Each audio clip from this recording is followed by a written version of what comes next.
Di tengah lautan informasi dan kebisingan digital kayak sekarang, pernah nggak sih kalian merasa ada suara-suara penting yang justru tenggelam? Apalagi suara dan cerita yang datang dari lingkungan terdekat kita, dari komunitas kita sendiri. Coba deh, kita berhenti sejenak dan pikirin ini. Selama ini, siapa sih yang ngebentuk cerita tentang tempat tinggal kita? Apa media besar yang lokasinya jauh di sana? Atau jangan-jangan kita sendiri punya cerita tapi bingung mau lewat mana menyampaikannya? Nah, ini dia intinya. Media arus utama dengan segala kehebatannya yang nggak mungkin bisa menjangkau setiap sudut dan setiap isu penting di level lokal. Akhirnya, terciptalah sebuah kekosongan.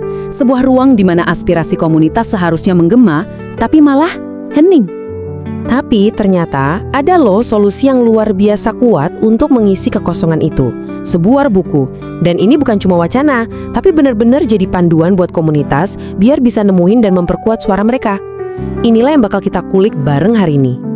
Oke, sekarang mari kita kenalan lebih dekat sama otak-otak brilian di balik buku panduan yang super penting ini.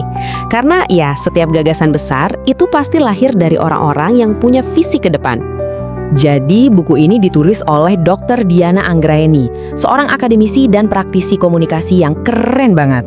Gagasannya kemudian diramu dengan sangat apik oleh tim editor, yaitu Dr. Widatmoko dan Akila Ahya Mumtaza. Wah, mereka inilah para arsitek di balik kerangka pemberdayaan komunitas ini. Yang menarik banget nih, coba deh lihat kutipan dari pengantar editornya. Ada satu kata kunci di sana, merayakan. Artinya apa? Buku ini nggak cuma membedah secara teknis, tapi juga benar-benar mengapresiasi radio komunitas sebagai pahlawan lokal yang patut kita rayakan perannya. Betul banget, dan poin kuncinya tuh di sini. Buku ini tuh praktis banget. Tujuannya bukan buat jadi pajangan di rak buku loh, tapi benar-benar jadi alat atau toolkit buat menciptakan dampak nyata, yaitu memberikan panggung bagi suara-suara yang selama ini sunyi. Sekarang kita masuk ke bagian paling fundamental dari buku ini, yaitu sebuah perjalanan transformasi sebuah komunitas dari yang tadinya mungkin cuma jadi penonton menjadi pemain utama yang menentukan masa depannya sendiri. Udah siap? Yuk kita mulai! Di bab-bab awal, buku ini ngejelasin pergeseran paradigma yang epik banget. Dulu pembangunan itu sifatnya top down, semua instruksi turun dari atas ke bawah. Nah sekarang pendekatannya harus bottom up, di mana ide dan solusi yang otentik justru lahir dari denyut nadi komunitas itu sendiri. Dan radio komunitas adalah jantung dari perubahan ini. Tapi ya gitu, perjalanannya nggak selalu mulus kan?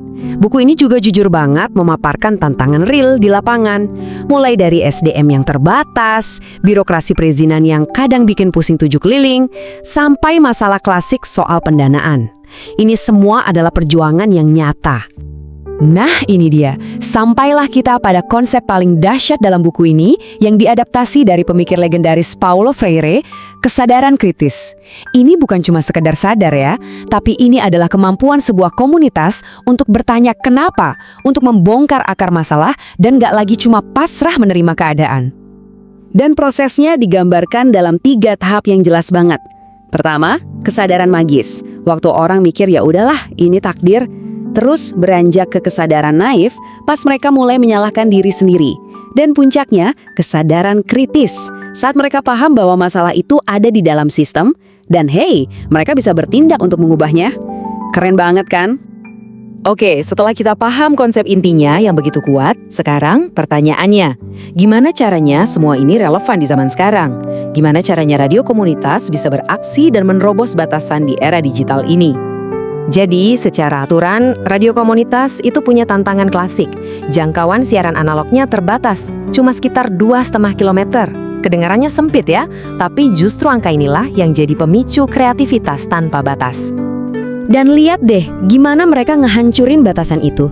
Lewat internet streaming, suara mereka bisa didengar sampai ujung dunia.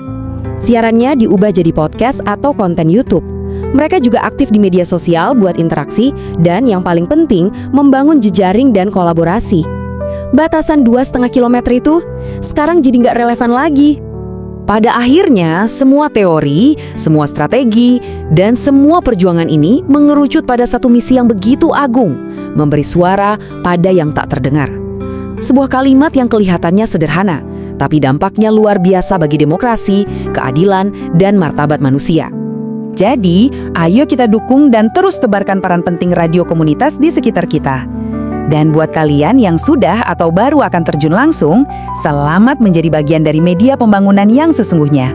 Ingat ya, suara kalian itu sangat berarti.